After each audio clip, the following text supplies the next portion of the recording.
Guess you don't count? That's what my sister said when the seating chart put me outside, by the trash cans. The hallway smelled like lilies and bleach. I could hear the DJ inside, counting down to the first dance. My mother adjusted her pearls. My father looked away. I tightened my grip on the gift I'd wrapped the night before, smoothed my wine-colored dress, and chose silence. No argument. No tears. I stood up and walked out into the Vermont air.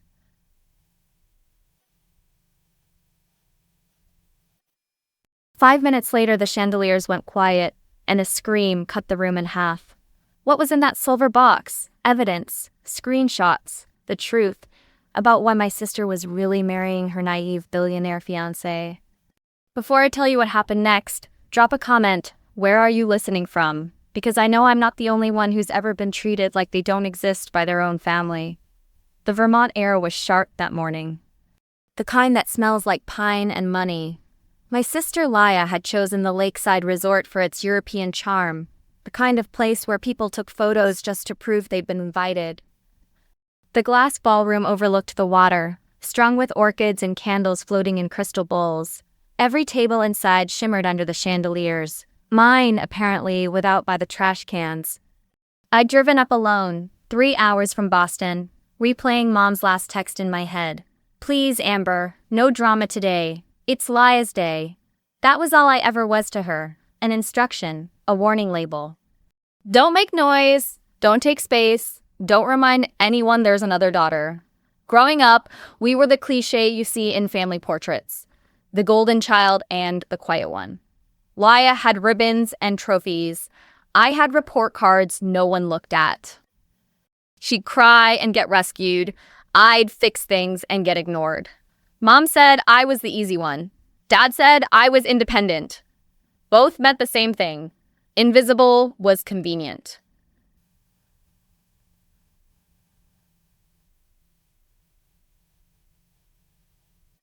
The last time I saw them all together was Thanksgiving, 3 years ago. I remember the house smelling like burnt pie crust and lemon cleaner. Laya was in Portugal with her new boyfriend, and for once, the air felt light. Mom asked me to grab an old photo album from her vanity drawer. Instead, I found her little brown journal, edges soft from years of use. I flipped through it, curious, until I realized every page began the same way. Laya's first day of kindergarten, Laya's favorite meal, Laya's college acceptance. Not a single line about me, not my birthdays, not my name. When I asked why, Mom smiled like it was a silly question. You never needed the attention, honey. You were always fine. That night, I learned there are two kinds of forgotten, being lost and being erased. I thought about that journal as I walked toward the ballroom now, heels clicking on marble. Through the glass doors, I saw them posing for photos. Mom in champagne silk, Dad straightening his tie, and Leia glowing in white. She looked back once, saw me, and smiled the same way people smile at store clerks they won't remember. The coordinator intercepted me with her clipboard. "You're Miss Hayes?" she asked. "Yeah." Her polite smile faltered when she found my name. "You're listed for hallway seating." I laughed, waiting for her to correct herself. She didn't. Hallway seating, next to the trash cans. I followed her hand toward the small folding table by the service doors. From there, I could see the entire ballroom, every sparkle, every laugh. But there was a wall between us, literal and otherwise. I set my gift on the table, a small, silver-wrapped box I'd spent hours picking out. And stared I felt long before I felt. I saw the wall of this ball frozen. Inside, Laya was raising her glass for a photo, Mom adjusting her veil. Outside, I sat in the cold draft and told myself the same lie I told for years. It's fine, you don't need them. But the truth was pressing against my chest. Quiet and solid. Maybe I didn't need them. But that didn't mean they had the right to treat me like I never existed. I tried to disappear into the background like always, but the hallway wasn't quiet. Staff came and went through the service door, wheeling bins of melting ice, laughing under their breath. Every time it swung open, I caught flashes of the ballroom, chandeliers glittering, dresses swaying, my mother's hand on Laya's shoulder, like a crown of approval. Then the laughter shifted. I looked up and saw Laya walking toward me, bouquet in one hand, veil trailing behind like smoke. She stopped just short of the doorway. Her reflection doubled in the glass. Two versions of her, one adored inside, one cruel outside. She said, tilting her head, "Looks like they finally figured out where you belong." I blinked. What's that supposed to mean? She smiled, that half smile I'd seen since childhood, the one she used before stealing the spotlight. "Guess you don't count." The words landed so softly I almost missed how sharp they were. Guess you don't count. Like it was math, like I was a miscalculation. For a second, I said nothing. My throat went dry, the kind of dryness that comes from swallowing too much pride. Behind her, the photographer was calling, "Bride, we need you back in the shot." She didn't move. She wanted me to react, to cry, to beg, to prove her point. I didn't. I just looked at her long enough for her smile to twitch. "You know," said quietly, "there's always been space for both of us. You're the one who keeps skrinking it." Her eyes narrowed. "Oh, please, Amber."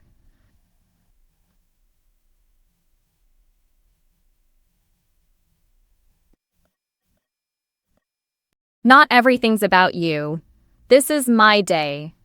You could at least pretend to be happy for once." I let out a small laugh, the kind that sounds like air escaping from a crack. You made sure I couldn't even sit in the same room.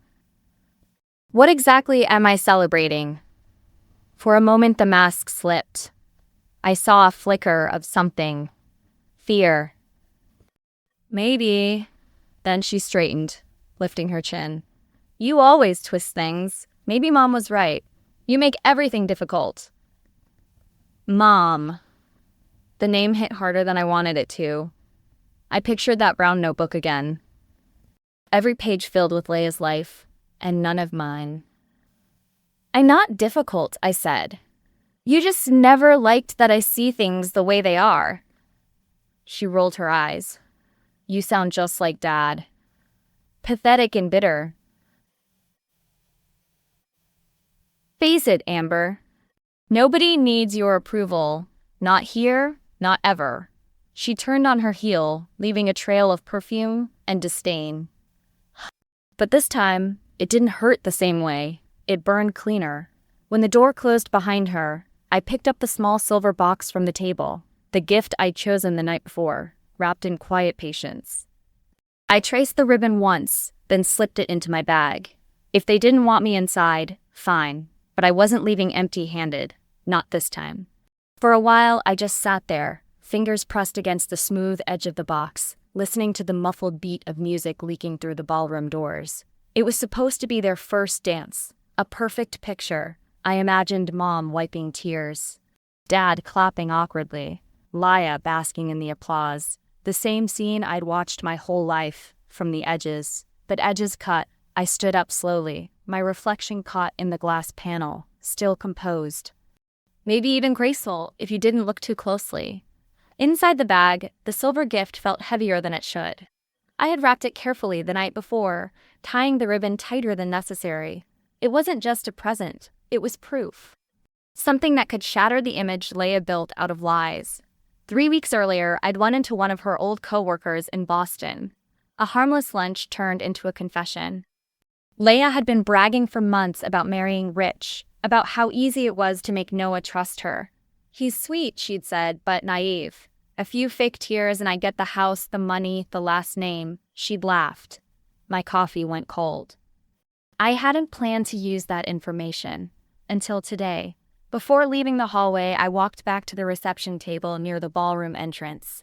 The wedding planner was distracted, fussing over centerpieces. I slid the small silver box among the other gifts, right on top of the pile labeled "To Laya and Noah." My handwriting was neat, deliberate. Inside, on top of a crystal frame, was a folded note and a printout of the messages her coworker had shown me. Screenshots, receipts, not a threat, just the truth. I stepped back, checked my reflection one last time, and straightened my dress. My heart wasn't racing. It was steady, calm, in a way that felt almost foreign. Then I turned and walked toward the exit. The Vermont evening hit me with a rush of cold air. The lake shimmered under the lights, a mirror I didn't need anymore. I could hear the faint echo of clapping behind me, the crowd cheering for a dance I no longer cared to watch. For the first time in years, I didn't feel small. I didn't feel invisible. I reached the parking lot, the crunch of gravel under my heels like punctuation. No dramatic goodbye, no speech, just the quiet closure of a car door. As I started the engine, I looked back once at the glowing windows, the silhouettes moving behind glass, and whispered to myself, "Let the truth find its way," inside the ballroom. Laughter still floated above the music. A saxophonist hit a soft note. Glasses clinked. The crowd pressed closer around the couple on the dance floor. Laya glowed in that heavy white gown, the picture of perfection she'd rehearsed for months. Noah spun her once, twice, the camera flashes painting everything gold. From outside, through the tall windows, the scene looked like a snow globe, sealed, flawless, unreal. Then the silver box was opened. It happened near the gift table.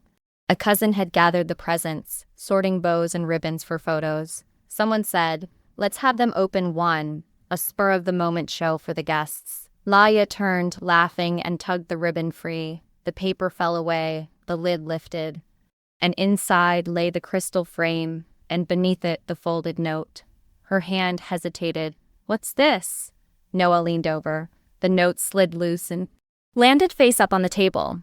His eyes caught the screenshots before she could snatch them. He frowned, scanning the text messages printed in pale blue bubbles. A sentence stuck out. "He's so easy to handle. Cry a little and he buys anything I want." The music didn't stop right away. It just thinned. The violinist stumbled, missing a beat. Laya's fingers shook. "This isn't... Someone's trying to..." Noah didn't answer. He just kept reading. Page after page. Each line worse than the last. Jokes about getting him to sign the prenup first. Moving mom and dad into the guest house once he's settled. The same smirk she'd given me hours ago, now frozen on her face, brittle and wrong. "Who sent this?" she hissed. Her mother-in-law, Victoria, had been watching from across the room. When she heard the name Amber Hayes whispered by one of the bridesmaids, her expression hardened. She crossed the floor with the slow certainty of someone used to authority. "I think you should read the rest before you blame anyone," she said. "These came to me this morning, forwarded from a stylist you hired." Apparently, they were in the wrong thread. Laya's face drained of color. "That's not possible," Noah's voice was low. "It's real, Laya. The dates match." He turned the final page. A photo of her text. "The house will be mine by Christmas." A collective gasp rippled through the guests. Phones came out, the photographer froze mid-shot. Someone whispered, "Oh my God." Laya lunged for the papers. "You can't show people that." Victoria stepped between them. "You showed it yourself, sweetheart." That was when the screaming started. Not loud at first, more like air leaving a body too fast. Laya stumbled back, the train of her gown catching under her heel.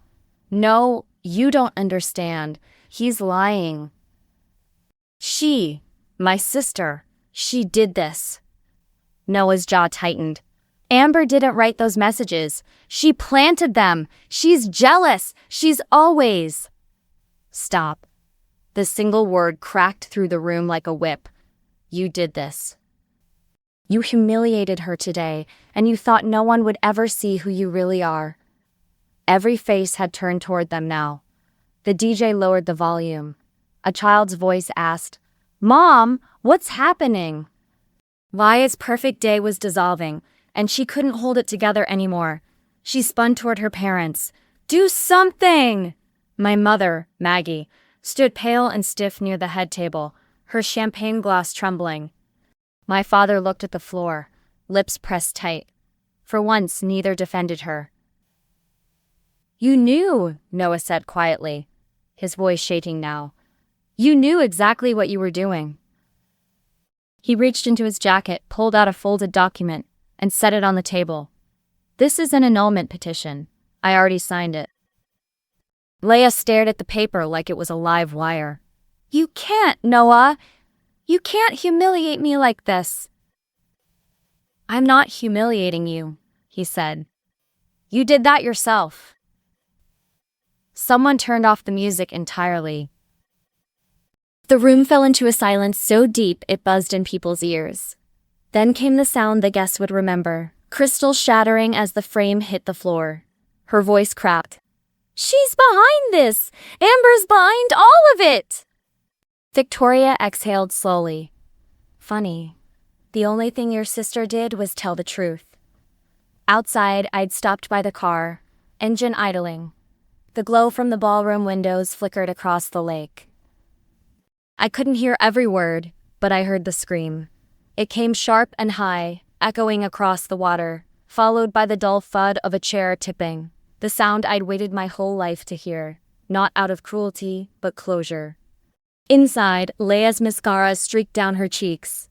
"You'll regret this," she shouted, voice breaking. Noah turned away, shoulders heavy. "No, Leia, you will."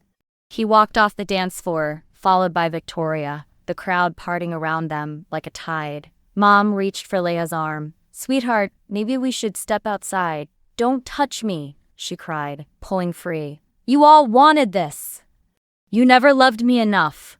Her voice dissolved into sobs. Dad spoke quietly for the first time that night. "You should apologize to your sister." The words stunned everyone, even Mom, but Leia only laughed. A sound so brittle, it didn't reach her eyes. Apologize to her? She's not even family. Dad shook his head slowly. "That's where you're wrong." He left it at that, turning away, shoulders sagging, as he followed the crowd toward the exit. By the time the lights dimmed and the staff began sweeping broken glass from the floor, Leia sat alone under the chandelier. Her dress, once dazzling, now looked heavy, wrinkled. The bouquet had fallen beside her chair. The same hands that had pushed me away now clutched air, desperate for something to hold. She never saw me. I was already gone. Through the fogged car window, I watched as guests hurried out into the parking lot, whispers trailing behind them. "It's all over social media already. Did you see his face? That poor girl." "No, the other one, the sister." I didn't feel triumph, just quiet. I rested my hand on the steering wheel and thought about the hallway. The smell of lilies and bleach, the folding chair that squeaked when I sat, how it all started with the seat by the trash cans, how it ended with the truth laid bare in front of everyone who had ever looked through me. Justice didn't always roar. Sometimes it whispered, "Now they see you." The scream faded, swallowed by the night. The lake went still again, glassy and calm. I turned the key, headlights washing over gravel, and drove away from the sound of my sister's perfect world collapsing behind me. By the time I reached Boston, the sky was beginning to gray. The highway signs blurred past, the hum of the tires steady and low, like white noise after years of shouting I'd learned to ignore. My phone buzzed nonstop in the cup holder. 16 missed calls from Mom, 3 from Dad. 1 from a number I didn't recognize. I didn't check any of them. The quiet was worth more than explanations.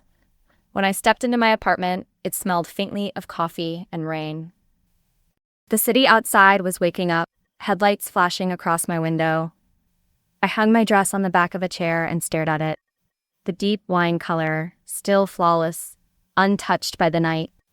It looked like armor I haven't known I was wearing. A new message appeared. Please answer, Amber. We didn't know. That was Mom. She always said that when things finally went wrong, we didn't know. But she had known all along. Every time she told me to stay quiet. Every time she'd laughed at Leia's jokes. Every time she'd said, "You're fine." I put the phone face down on the counter and opened my laptop instead. A map of Maine blinked back at me, dotted with tiny coastal towns. I picked one, somewhere I'd never been, and clicked book. A week by the water sounded like peace. Before leaving, I stepped out onto the balcony. The city air smelled cleaner than it had in years. Across the river, the morning sun cut the skyline into gold and shadow. They could keep their apologies, their explanations, their versions of the truth. I had mine now. For the first time in my life, silence didn't mean being unseen. It meant being free. At my sister's wedding, I was seated by the trash cans. This morning, I'm sitting by the river. Same silence, different meaning. Back then, it was humiliation. Now, it's peace. Sometimes the loudest revenge isn't a scream, it's the sound of your own footsteps leaving the room. They thought I'd always stay, waiting for their approval, but I don't wait anymore. I don't beg for space at someone else's table. I build my own. If you've ever been pushed aside by the people who are supposed to love you, know this. Walking away isn't weakness. It's the beginning of freedom. Tell me, have you ever had to walk away from your own family? Draw a comment below. Share your story. Let me know I'm not alone. And if this story hit home, subscribe and hit that bell, because there's more to tell. Remember, you don't have to count to them to count. You just have to count to yourself. See you in the next one.